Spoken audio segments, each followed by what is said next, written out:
Commercial సినిమాలకు దూరంగా ప్రయోగాత్మక చిత్రాలు, కథలను ఎంచుకుంటూ కెరీర్లో ముందుకు సాగుతున్న నటుడు విక్కీ కౌశల్. అవే ఆయన్ను ప్రత్యేకంగా నిలబెడుతున్నాయి. ఇప్పుడు మరాఠా రాజు ఛత్రపతి సంభాజీ మహారాజ్ జీవిత కథతో ప్రేక్షకుల ముందుకు వచ్చారు.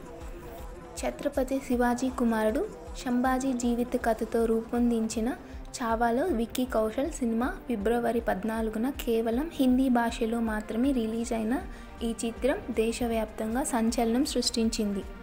ఓ మోస్తరు అంచనాలతో రిలీజ్ అయి రికార్డు స్థాయిలో కలెక్షన్స్ రాబట్టింది. ఈ సినిమాను తెలుగులోనూ రిలీజ్ చేస్తే బాగుండేదని చాలామంది అనుకున్నారు. ఎట్టకేలకు గీతా ఆర్ట్స్ డిస్ట్రిబ్యూషన్ ఈ సినిమాను తెలుగులో రిలీజ్ చేసింది. మార్చి 7 తెలుగు భాషలో రిలీజ్ అయిన ఈ చిత్రం ఎలా ఉందో రివ్యూలో చూద్దాం. కథ ఏంటంటే, ఛత్రపతి శివాజీ మరణం తర్వాత మరాఠా సామ్రాజ్యం బలహీనపడిందని, ఇక ఆ రాజ్యాన్ని సులభంగా ఆక్రమించుకోవచ్చని, పాలించడం సులభం అవుతుందని మొఘల్ చక్రవర్తి ఔరంగజేబు భావిస్తాడు. అయితే వారి ఆలోచనలకు, ఆశకు అడ్డుకట్టగా మారుతాడు ఛత్రపతి సంభాజీ మహారాజ్. మొఘల్ చక్రవర్తుల కోశాగారంపై దాడి చేస్తాడు. ఈ విషయం ఔరంగజేబు వరకు చేరుతుంది. దక్కన్లో బలం పుంజుకుంటున్న సంభాజీని కట్టడి చేసేందుకు తానే స్వయంగా సైన్యంతో దక్కన్ ప్రాంతానికి బయలుదేరతాడు. కేవలం 25,000 మంది సైన్యం మాత్రమే ఉన్న సంభాజీ శక్తివంతమైన మొఘల్ సేనను సంభాజీ ఎలా ఎదుర్కొన్నాడు, ఈ క్రమంలో అతనికి ఎదురైన పరిస్థితులు ఏంటి, యుద్ధంలో అతనికి తోడుగా నిలిచిందెవరు, శత్రు సైన్యంతో చేతులు కలిపి వెన్నుపోటు పొడిచిందెవరు, సామ్రాజ్యం కోసం ఆయన చేసిన పోరాటం ఏంటి అనేది మిగతా కథ. తెలియాలంటే సినిమా చూడాల్సిందే. దేశ చరిత్రలో ఛత్రపతి శివాజీ మహారాజ్ గొప్ప పోరాట యోధుడు. ఆయన పాలనా కాలం, శత్రువులకు తలవంచని నైజం యువతకు స్ఫూర్తిమంతం. చావా అనేది మరాఠా రాజు సంభాజీకి సంబంధించిన చరిత్ర. అది ఉన్నది ఉన్నట్టుగా చూపించాలి. లేనిపోని మార్పులు చేస్తే చరిత్రకారులు విమర్శిస్తారు. అలా అని ఆసక్తికరంగా చూపించకపోతే ప్రేక్షకులు మెచ్చరు. ఈ రెండింటిని బ్యాలెన్స్ చేస్తూ దర్శకుడు లక్ష్మణ్ ఉటేకర్ చావాని తెరకెక్కించాడు.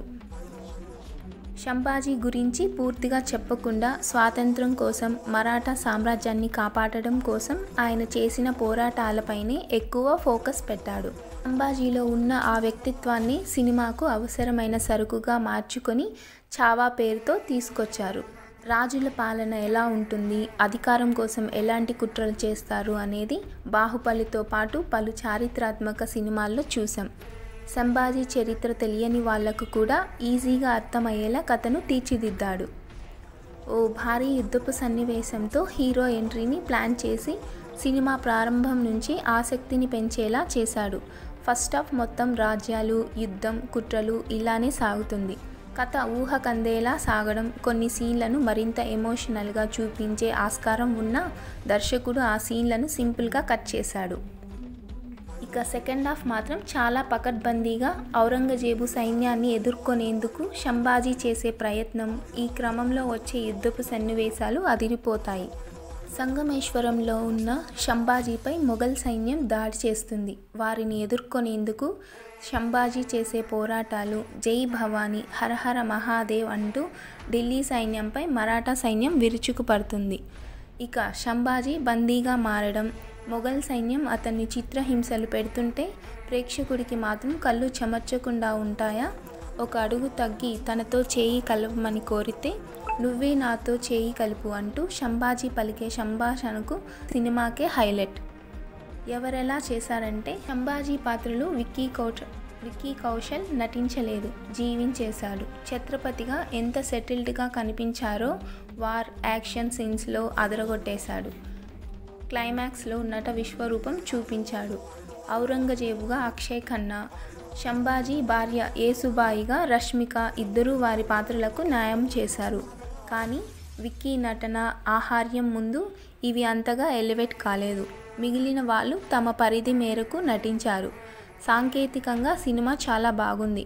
సౌరభ్ గోస్వామి సినిమాటోగ్రఫీ, ఏఆర్ రెహమాన్ నేపథ్య సంగీతం టాప్ నాచ్. యాక్షన్ సీక్వెన్స్లో ఆయారే తుఫాన్ ఏఆర్ రెహమాన్ గొంతుతో వింటుంటే ఆ సన్నివేశాలకు మరింత ఎలివేషన్ వచ్చింది. దర్శకుడు లక్ష్మణ్ ఉటేకర్ ఎంచుకున్న పాయింట్లో గొప్ప కథ, ఊహించని ట్విస్టులు, థ్రిల్స్ లేకపోయినా సంభాజీ పాత్ర యాక్షన్ సీక్వెన్స్తో వాటిని కనపడనీయకుండా చేశారు. ఈ ఇన్ఫర్మేషన్ మీకు నచ్చినట్లయితే మన ఛానల్ని లైక్, షేర్, సబ్స్క్రైబ్ చేసుకొని బెల్ ఐకాన్ని ప్రెస్ చేయండి.